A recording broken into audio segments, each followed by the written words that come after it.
নমস্কার বন্ধুরা, গিন্নির আড্ডাঘরে আপনাদের স্বাগত জানাই। আজকে আমি আপনাদের সাথে যে রান্নাটি শেয়ার করব সেটা হচ্ছে ছোলার ডাল। তো এখানে আমি 250 গ্রাম মতো ছোলার ডাল নিয়েছি, আর এটা আমি 5 থেকে 6 ঘন্টা মতো জলে ভিজিয়ে রেখেছিলাম। তো এবার আমি এই ছোলার ডালটা প্রেসার কুকারে দিয়ে দেবো।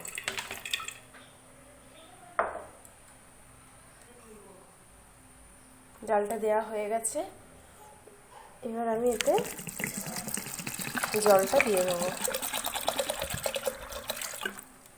ডাল থেকে একটু বেশি জলটা দিতে হবে, দেখুন আর একটু লাগবে।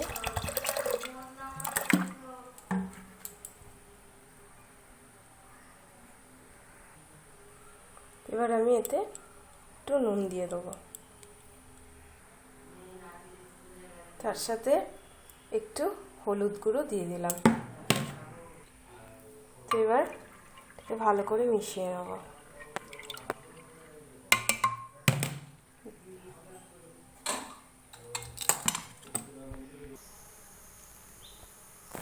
এবার এটা গ্যাসে চাপিয়ে দিয়েছি। এবার একটা মতো সিটি দিয়ে এটাকে নামিয়ে নেব। ডালটা আমার সেদ্ধ হয়ে গেছে।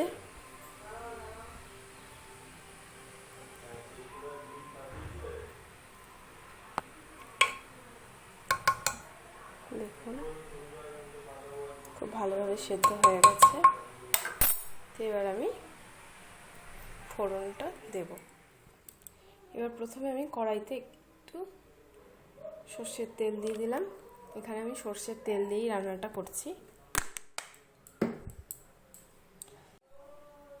ফোড়নের জন্য এখানে আমি রেখেছি জিরে, এলাচ, দারচিনি, 2টো তেজপাতা আর 2টো শুকনো লঙ্কা। তেলটা গরম হলে এগুলো আমি ফোড়ন দেব। তেলটা গরম হয়ে গেছে, এবার আমি ফোড়নটা দিয়ে দিলাম। এবার আমি এর মধ্যে একটু হিং দিয়ে দিলাম, আলুটা দিয়ে দিলাম।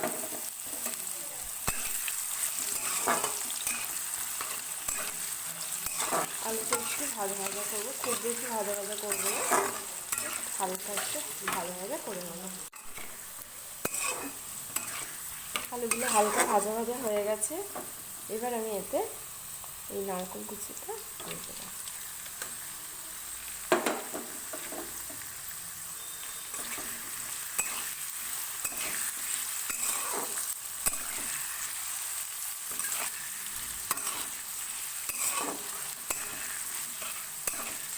নারকেলটাকে খুব বেশি ভাজবো না, হালকা বেশ একটু দিয়ে দেবো।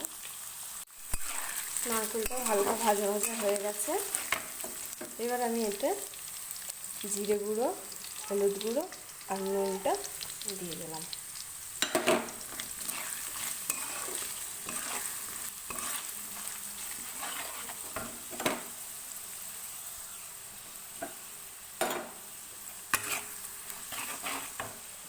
এবার এর মধ্যেই আমি কটা চেরা কাঁচা লঙ্কা দিয়ে দিলাম, আর আপনাদের স্বাদ মতো ঝালটা দিলেন। তার সাথে আমি একটু আদা বাটা দিয়ে দিলাম।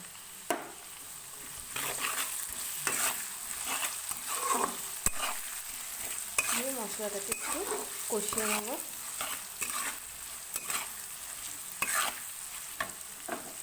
এটা সামান্য একটু জল দিয়ে দিলাম, দিয়ে মশলাটাকে একটু কষিয়ে নেব।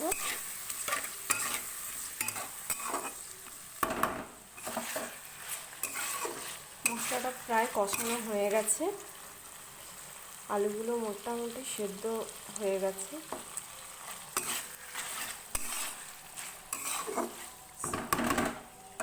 এবার আমি এর মধ্যে সেদ্ধ ছোলার ডালটা দিয়ে দিলাম।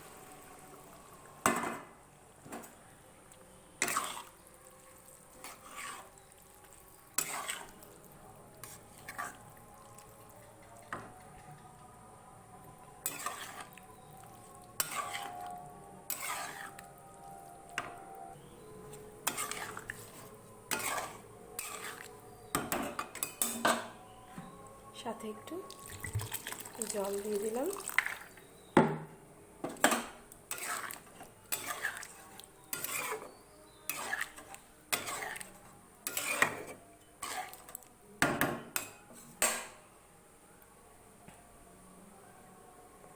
এবার এটাকে একটু ফুটতে দিতে হবে। দেখুন ফুটে উঠেছে ডালটা। এবার আমি এতে একটু চিনি দিয়ে দেবো, আপনারা আপনাদের স্বাদ মতো দেবেন।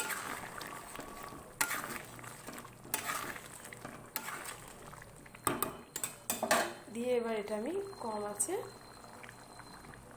5 থেকে 10 মিনিট মতো রান্নাটা, এবার এটা রান্না করতে দেবো 5 থেকে 10 মিনিট মতো। 10 মিনিট হয়ে গেছে। এবার আমি ঢাকাটা সরালাম। ডালটা আমার রেডি হয়ে গেছে।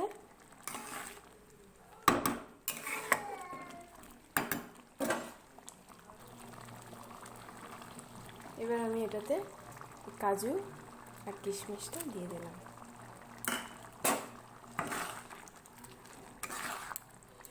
এটা আগেও দিতে পারেন, পরেও দিতে পারেন, কোনো অসুবিধা নেই। তার সাথে আমি 1 চামচ ঘি দিয়ে দিলাম।